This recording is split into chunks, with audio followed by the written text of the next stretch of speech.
വടകരയെ നടുക്കിയ ആ ദുരന്ത വാർത്തയ്ക്ക് പിന്നിൽ പ്രണയത്തിന്റെ മധുരമല്ല, മറിച്ച് ആസൂത്രിതമായ ഒരു ക്രൂരതയുടെ കറയുണ്ടോ എന്ന സംശയത്തിലാണ് നാട്ടുകാരും ബന്ധുക്കളും ഇപ്പോൾ. സ്വപ്നങ്ങൾ നെയ്ത് ഒരുമിച്ച് ജീവിച്ചു തുടങ്ങിയ സോന കാറിനുള്ളിൽ വെന്തുമരിച്ചത് കേവലം ഒരു അപകടം മാത്രമാണെന്ന് വിശ്വസിക്കാൻ ആർക്കും സാധിക്കുന്നില്ല. ഗർഭിണിയായ സോനയുടെ മരണം കൊലപാതകമാണെന്ന നിഗമനത്തിലേക്ക് വിരൽ ചൂണ്ടുന്ന നിരവധി ദുരൂഹതകളാണ് ഇപ്പോൾ പുറത്തുവരുന്നത്.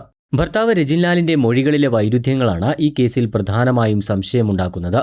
ഏറെ പ്രതിസന്ധികൾ നിറഞ്ഞതായിരുന്നു ഇവരുടെ പ്രണയകാലം.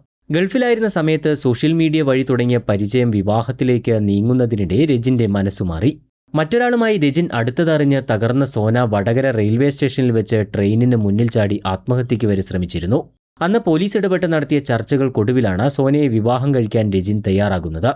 കുടുംബങ്ങളുടെ ശക്തമായ എതിർപ്പ് അവഗണിച്ചായിരുന്നു ഇരുവരുടെയും വിവാഹമെങ്കിലും രജിൻ ഈ ബന്ധം മനസ്സാ സ്വീകരിച്ചിരുന്നുവെന്ന ചോദ്യം ഇപ്പോൾ ശക്തമാണ്.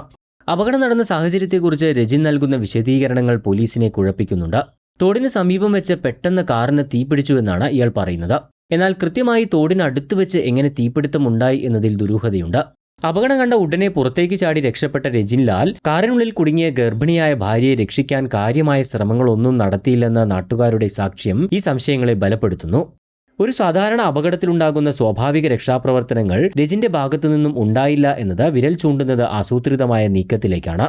കാറിനുള്ളിലെ തീയുടെ വേഗതയും വ്യാപ്തിയും പരിശോധിച്ച വിദഗ്ധർ ഷോർട്ട് സർക്യൂട്ട് എന്ന സാധ്യത തള്ളിക്കളയുകയാണ്.